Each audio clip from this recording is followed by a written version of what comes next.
तो बच्चों लोग आज हम लोग करने वाले हैं क्लास 6 का भूगोल का सबसे पहला चैप्टर जो कि है सौरमंडल। तो चलिए शुरू करते हैं। बच्चों मैं रहता हूँ भारत देश में और आप भी रहते हैं भारत देश में। आप कोई राज्य में रहते होगे या कोई गांव या कोई शहर में रहते होगे। वो शहर किसी राज्य के अंतर्गत आता होगा और राज्य भारत देश के अंतर्गत आता है। भारत देश एशिया के अंतर्गत आता है। बच्चों एशिया जो है हमारा यानी एशिया महाद्वीप जो है वो पृथ्वी के अंतर्गत आता है और पृथ्वी जो है वो सौरमंडल के अंतर्गत आती है। सौरमंडल जो है वो हमारे आकाशगंगा के अंतर्गत आती है। आकाशगंगा इस ब्रह्मांड के अंतर्गत आता है। हमारा ब्रह्मांड कई ब्रह्मांडों के अंतर्गत आता है। वो कई ब्रह्मांड मिलकर एक अपना अलग सा महाब्रह्मांड बनाते हैं। तो ऐसे ही ये क्रम बढ़ता जाता है। तो उस पूरे ब्रह्मांड का हम लोग एकदम छोटे से हिस्से में रहते हैं जो कि है सौरमंडल, जो इतना बड़ा है कि हम लोग कल्पना ही नहीं कर सकते। तो जब पूरे ब्रह्मांड का सबसे छोटा हिस्सा इतना बड़ा है जिसकी हम लोग कल्पना नहीं कर सकते, तो आप समझ ही सकते होंगे कि ब्रह्मांड कितना बड़ा है। तो बच्चों आज के इस वीडियो में यानी आज के इस चैप्टर में हम लोग कह सकते हैं हम लोग सौरमंडल के बारे में पढ़ने जा रहे हैं। तो क्या आप जानते हैं कि सौरमंडल किसे कहते हैं? बच्चों नाम से ही पता चल जा रहा है, ठीक है, बताने की जरूरत नहीं है। सौर्य परिवार या सूर्य परिवार या सौरमंडल नाम से ही पता चल जा रहा है कि सूर्य के परिवार को सौर परिवार कहते हैं। तो बच्चों अगर एकदम सिंपल भाषा एकदम सरल भाषा में कहे, किताबी भाषा में ना जाए, तो हम लोग सौर परिवार या सौरमंडल या सूर्य परिवार को कुछ इस तरह से डिफाइन कर सकते हैं कि सूर्य जो है वो जहां तक अपना ऊर्जा से सारे ग्रहों को सारे उल्काओं को आकर्षित करता है, वो पूरा क्षेत्र जो होता है वो सौर परिवार कहलाता है। समझ में आ रहा है? तो ये सौरमंडल था बच्चों। आगे बढ़ते हैं, ठीक है। अब सौरमंडल पढ़ने से पहले दो तीन बातों को हम लोगों को जानना चाहिए। वो क्या है? हम लोगों को जानना चाहिए कि खगोलीय पिंड क्या होते हैं। मैंने जैसे अभी बताया कि उल्का पिंड वगैरह जो सूर्य के अंतर्गत होते हैं, तो हम लोग कुछ देख लेते हैं। तो बच्चों सूर्य, चंद्रमा, तारे, ये जो सभी वस्तु जो होते हैं ना, जो हम लोग को रात में एकदम स्पष्ट रूप से दिखाई देते हैं, सुबह में भी रहते हैं। ध्यान दीजिएगा, सुबह में भी रहते हैं, सब चीज वहीं पे रहते हैं, घूमते रहते हैं। तारे भी सुबह में होते हैं, चंद्रमा भी होते हैं, लेकिन जो सूर्य का प्रकाश जो पड़ता है तो वो सारे को ढक लेता है। तो ये सारे चीज जो होते हैं ये खगोलीय पिंड कहलाते हैं, ठीक है। ये आपको पता होनी चाहिए। चंद्रमा के बारे में हम सभी जानते हैं, भारत का बोल रहा हूँ मैं, पूरे विश्व का ये उपग्रह है। तो ये सब हम लोग को पता है। तो हम लोग चैप्टर को शुरू करते हैं, ठीक है। तो बच्चों सौरमंडल मैंने बता दिया है। सूर्य और उसके 11 ग्रह। देखिए पहले 11 ग्रह थे, अब 8 ग्रह हो गए हैं। बाकी के जो 3 ग्रह थे वो अब क्या हो गए हैं? वो अब बौना ग्रह हो गए। बौना ग्रह क्या होता है ये भी हम लोग जानेंगे, ठीक है। इससे पहले 9 ग्रह हुआ करते थे, जब हम लोग के साथ प्लूटो भी था। अब वो भी नहीं है, तो अभी 8 ग्रह हो गए हैं। प्लूटो से पहले सीरिस नाम के 2 ग्रह होते थे, वो भी हट गए। सीरिस से भी पहले 2 और ग्रह होते थे, यानी टोटल 15 ग्रह होते थे। लेकिन अब वो बौना ग्रह कहलाते हैं, वो 5 बौना ग्रह कहलाते हैं। और अभी जो है अभी 8 ग्रह है। कौन कौन से हैं? बुध है, शुक्र है, पृथ्वी है, मंगल है, बृहस्पति है, शनि है, यूरेनस है, नेपच्यून है, यानी अरुण वरुण है अगर हिंदी में बात करें। बुध को इंग्लिश में बोलते हैं मर्क्यूरी, शुक्र को इंग्लिश में बोलते हैं वीनस, पृथ्वी को इंग्लिश में बोलते हैं अर्थ, मंगल को मार्स, बृहस्पति को जुपिटर, सैटर्न को यानी शनि को सैटर्न, यूरेनस का हिंदी होता है अरुण और नेपच्यून का हिंदी होता है वरुण, यानी अरुण को बोलते हैं यूरेनस और वरुण को बोलते हैं नेपच्यून। तो ये सारे 8 ग्रह हैं। और हमारा सौर परिवार का जो सबसे बड़ा सदस्य है यानी सूर्य, वो 109 गुना ज्यादा बड़ा है पृथ्वी के व्यास से। समझ में आ रहा कितना बड़ा है? यानी पूरे पृथ्वी का अगर हम लोग व्यास देखें तो व्यास हम लोग जानते हैं, मैथ में पढ़े हैं कि अगर एक सर्कल है तो उसका बीच का जो पूरा सीधा रेखा होगा वो उसका व्यास कहलाता है। तो पृथ्वी से 109 गुना ज्यादा बड़ा जो है वो सूरज है। वाकई में बहुत बड़ा है। तो सूर्य जो अपना बल लगाता है जिससे सारे ग्रह उसके चारों तरफ घूमने लगते हैं, तो ये सूर्य का एक बल होता है जो सूर्य बल लगाता है, जिसको हम लोग खिंचाव बल भी कहते हैं, जो सौर मंडल को बांधे रखता है। ये सूर्य की बात हो गई। सूर्य पृथ्वी से बच्चों लगभग 15 करोड़ किलोमीटर दूर है, ठीक है। ये भी बात हम लोग को जान लेनी चाहिए। आगे बढ़ते हैं बच्चों। सूर्य हम लोगों ने देख लिया। अब सूर्य के जो सबसे सामने वाला ग्रह है जिसको हम लोग बोलते हैं बुध ग्रह, उसको हम लोग देख लेते हैं। ठीक है, तो बुध ग्रह सूर्य से सबसे नजदीक का ग्रह है और ये बहुत स्पीड चक्कर लगाता है, यानी सबसे स्पीड चक्कर लगाने वाला जो ग्रह है वो बुध है। हम लोग कह सकते हैं कि छोटा है इसीलिए स्पीड चक्कर लगाता है, लेकिन ये सबसे स्पीड चक्कर लगाता है और ये केवल 88 डेज में ही सूर्य का एक चक्कर लगा लेता है। बुध भी हम लोगों ने देख लिया। अब बच्चों एक बात का यहाँ पे गौर करिएगा, इसके बाद हम लोग शुक्र ग्रह में आने वाले हैं। ठीक है, अब देखिए सूर्य के सबसे नजदीक का जो ग्रह है वो बुध ग्रह है। सूर्य की गर्मी भी सबसे ज्यादा बुध में ही पहुंचती होगी, लेकिन फिर भी क्या है, अब एक एग्जाम्पल से समझते हैं। जैसे पृथ्वी को देख लेते हैं। गर्मी के मौसम में यानी जब हम लोग को बहुत गर्मी लगती है तब क्या होता है, तब पृथ्वी का जो पूरा जो सूर्य का जो प्रकाश होता है, ठीक है, पृथ्वी का नहीं, जो सूर्य का पूरा प्रकाश होता है वो वर्टिकल रेज में यानी सीधी रेखा में पृथ्वी में पड़ता है, जिससे गर्मी उत्पन्न हो जाती है। ऐसा क्यों होता है, क्योंकि सूर्य का प्रकाश पड़ रहा है वर्टिकल रेज में। अब बुध ग्रह में आते हैं। बुध ग्रह सूर्य के सबसे नजदीक का ग्रह है, तो सारा प्रकाश बुध ग्रह में पहले पड़ता है, यानी बहुत ही नजदीक का ग्रह है, तो उसको गर्मी भी ज्यादा मिलती होगी। लेकिन फिर भी बुध ग्रह को सौर मंडल का सबसे गर्म ग्रह नहीं कहते हैं। क्यों नहीं कहते, अभी हम लोग आगे जानेंगे। लेकिन तब किसको कहते हैं सबसे गर्म ग्रह, वो कहते हैं शुक्र को। शुक्र जो है वो पृथ्वी का शुक्र जो है पृथ्वी का नहीं, बार बार मैं पृथ्वी बोल दे रहा हूँ, शुक्र ग्रह जो है वो सौर मंडल का सबसे गर्म ग्रह है। अब शुक्र को मॉर्निंग स्टार यानी सुबह का तारा, इवनिंग स्टार शाम का तारा भी कहते हैं। ठीक है, इसको हम लोग गॉडेस ऑफ लव भी बोलते हैं, यानी प्यार की देवी। लेकिन अंदर से इसको देखा जाए तो कुछ और ही हम लोग को दिखेगा। लावा की यहाँ नदियां बहती है, पहाड़ नहीं, सिर्फ हम लोग को ज्वालामुखी देखने को मिलेगी। और ये पूरा गर्म और ये पूरा ग्रह ना दहलते रहता है लावा से। बहुत गर्म ग्रह होता है शुक्र। अगर इसमें एक लोहा का रॉड भी अगर छोड़ दिया जाए तो वो पिघल के मतलब लिक्विड बन जाएगा। बहुत बहुत गर्म ग्रह होता है। ठीक है, शुक्र को पृथ्वी का जुड़वा ग्रह भी माना जाता है। ठीक है, मैं सारे पॉइंट्स को क्लियर कर दे रहा हूँ। इसको मॉर्निंग स्टार कहते हैं, इवनिंग स्टार कहते हैं, प्यार की देवी कहते हैं यानी गॉडेस ऑफ लव, और इसको पृथ्वी का जुड़वा ग्रह भी कहते हैं। और अगर इसका आकार से बात किया जाए तो ये 6वां सबसे बड़ा ग्रह है। ये समझ में आ गया। तो हम लोगों ने बुध ग्रह देख लिया, शुक्र ग्रह देख लिया, और इसके बाद हम लोग आते हैं पृथ्वी। पृथ्वी तो हम सभी जानते हैं पृथ्वी क्या है। हम लोग इसके बाद मंगल ग्रह पे आ जाते हैं। ठीक है, पृथ्वी से हम लोग भली भांति परिचित है। अगर कुछ जानना भी होगा तो हम लोग आगे चल के जान लेंगे। ठीक है, कि पृथ्वी के बारे में बता दो। पहले पृथ्वी के बारे में जानना चाहते तो ठीक है, समझ लीजिए। पृथ्वी जो है वो सौर मंडल का आकार के मामले में 5वां जो है सबसे बड़ा ग्रह है, और सूर्य के दूरी के हिसाब से तीसरा ही ग्रह है, क्योंकि हम लोग पहले बुध देखे, फिर शुक्र देखे, फिर पृथ्वी में देखे, तो तीसरा ग्रह है। और ये आंतरिक ग्रहों में सबसे बड़ा है। ठीक है, पूरे ग्रहों की बात करें तो ये 5वां सबसे बड़ा ग्रह है। लेकिन जो आंतरिक ग्रह है, आंतरिक ग्रह किसको बोलते हैं बच्चों? आंतरिक ग्रह बोलते हैं बुध, शुक्र, पृथ्वी और मंगल। ये सब आंतरिक ग्रह है। ठीक है, और ये जो चारों ग्रह है ना, ये सूर्य से नजदीक भी है और चट्टान से बने हैं। समझ में आ रहा है? यानी इसमें एक ठोस भूमि है, ये पूरे चट्टान से बने हैं। लेकिन बाह्य ग्रह के बारे में बात करें तो बृहस्पति, शनि, यूरेनस एवं नेपच्यून ये सब बाह्य ग्रह कहलाते हैं, क्योंकि इनकी दूरी ज्यादा है। और ये एक बात का गौर करिएगा, ये गैस से बने होते हैं। आप बृहस्पति ग्रह में चल नहीं सकते हैं, क्योंकि वो पूरा गैस का बना है। अगर आप ऊपर से कूदेंगे तो नीचे से निकल जाएंगे।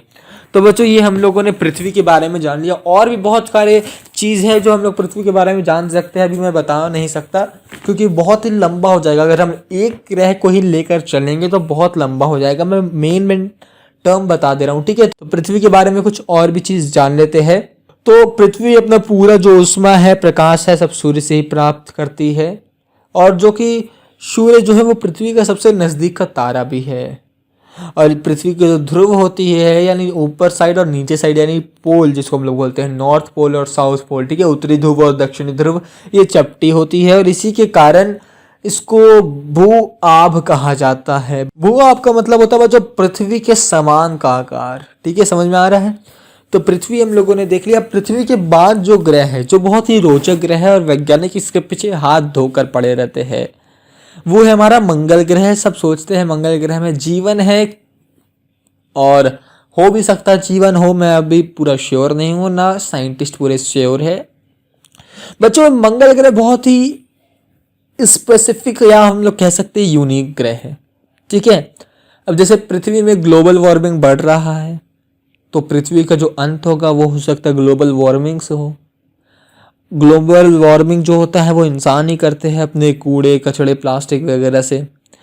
तो मंगल ग्रह जो बैरन हुआ यानी बंजर हुआ, उसके पीछे का साइंटिस्ट लोग कारण बताते हैं कि वहाँ का जो अंत हुआ वो ग्लोबल वार्मिंग से हुआ, ठीक है। और साइंटिस्ट ये भी बताते हैं कि हम लोग स्टार्टिंग से पृथ्वी पर नहीं थे, हम किसी और ग्रह से आए थे यहाँ पर बसने के लिए। तो हो सकता है कि हम लोग जिस ग्रह से आए हो वो मंगल ग्रह है, और वहाँ पर भी हम लोगों ने अपने करतूत से उस ग्रह को पूरा गंदा उंदा कर दिया था, जिसकी वजह से वो बैरन या बंजर हो गया। तो मंगल ग्रह बहुत ही इंटरेस्टिंग ग्रह है, किसी और दिन इसके बारे में खुल के चर्चा करेंगे। अभी हम लोग मंगल ग्रह को देख लेते हैं। मंगल ग्रह को बच्चों कहते हैं लाल ग्रह, रंग लाल होता है तो इसको हम लोग कहते हैं लाल ग्रह।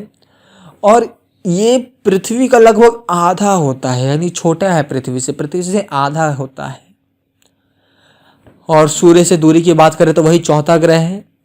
पृथ्वी की तरह भी मंगल स्थलीय धरातल वाला ग्रह है।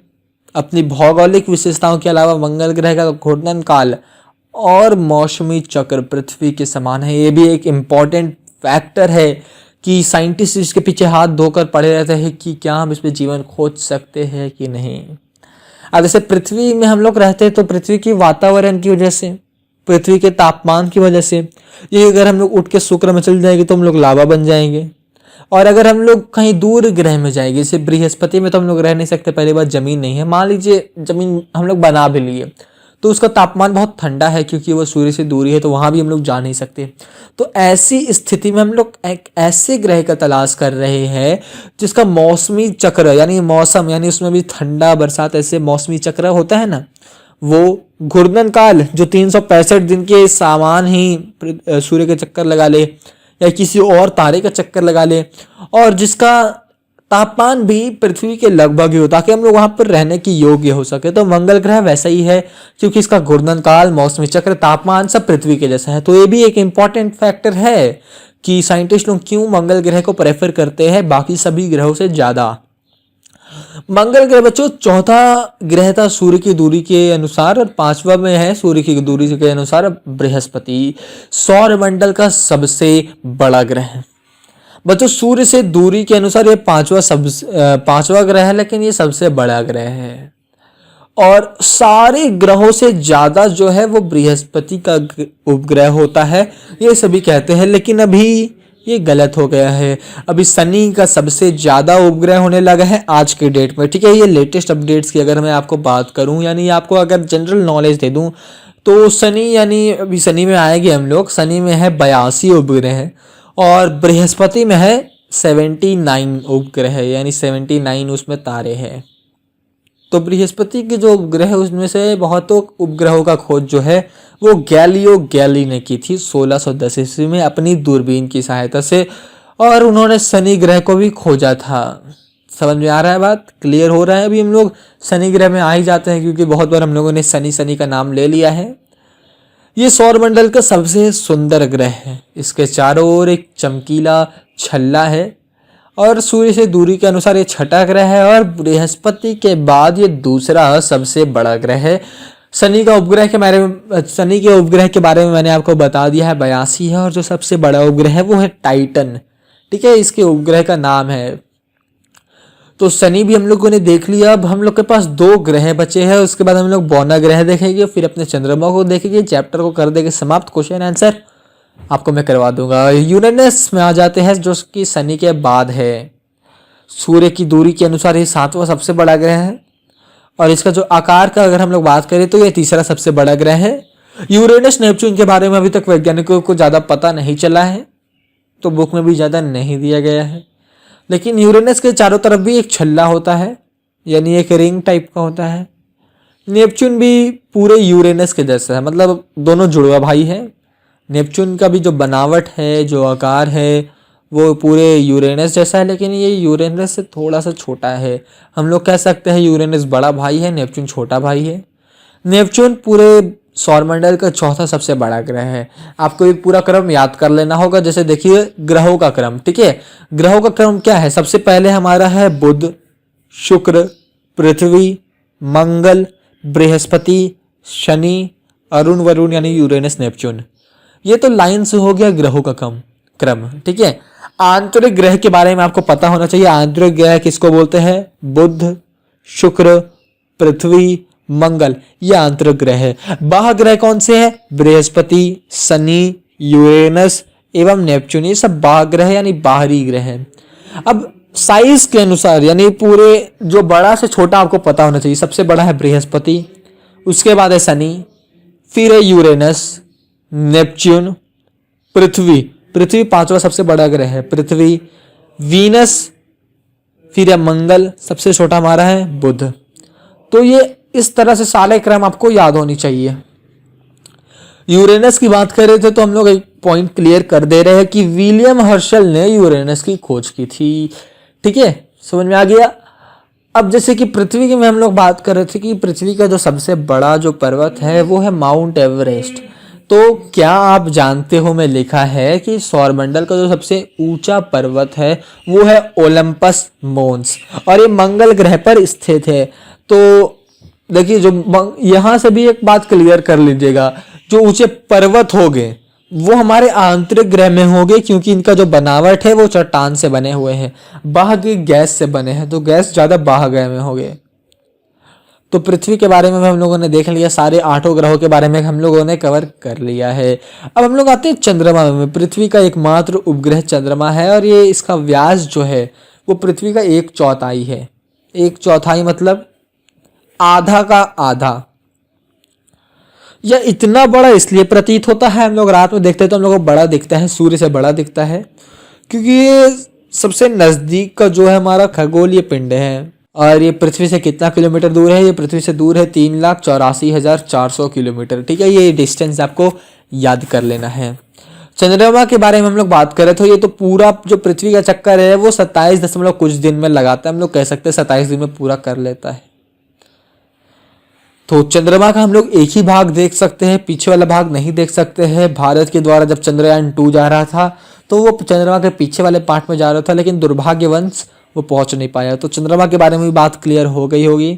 चंद्रमा के बारे में कुछ और बात थी जो मैं आपको बता देना चाहता हूँ कि इसका जो पूरा जमीन है ये बैरन है यानी बंजर है। सबसे पहले चंद्रमा में कदम रखने वाले जो व्यक्ति थे वो थे नील आर्मस्ट्रॉन्ग। अब तक सैकड़ों लोग वहां जाने का कोशिश किए हैं, लेकिन सिर्फ 12 लोग ही पहुंच पाए हैं। बीच में किसी का दुर्घटना हो गया, कोई मिशन फेल हो गया, ये सब हो गई है। समझ में आ रहा है ना? क्लियर हो रहा है।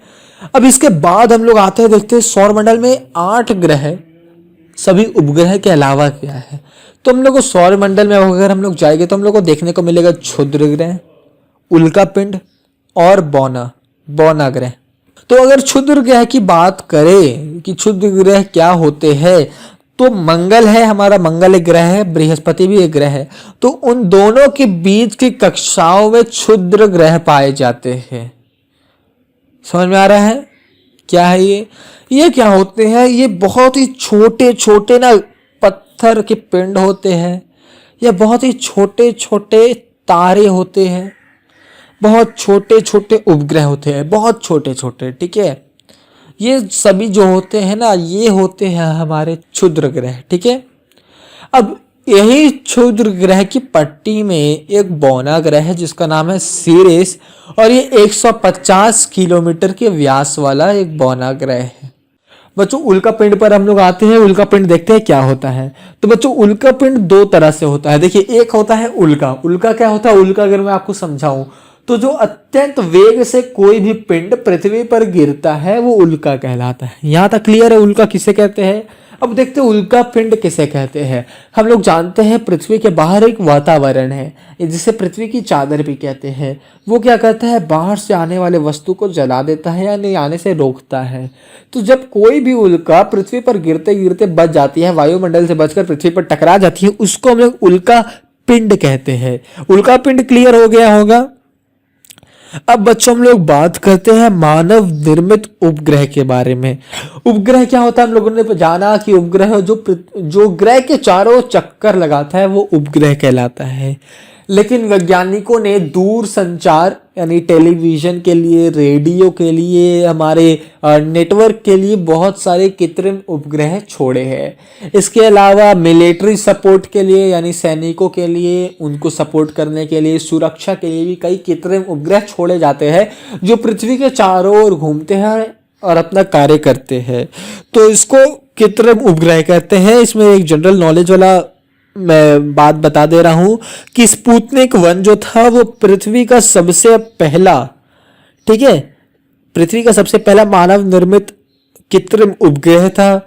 इसको जो था सोवियत संघ ने छोड़ा था। सोवियत संघ यानी अभी का रशिया, ठीक है, रशियन स्पेस एजेंसी जो है RSA, उसने इसको 4 अक्टूबर 1957 को छोड़ा था, यानी आजादी के 10 साल बाद। तो बच्चों इसी के साथ हम लोग का जो चैप्टर हो जाता है वो समाप्त। वीडियो थोड़ा लंबा हो गया है।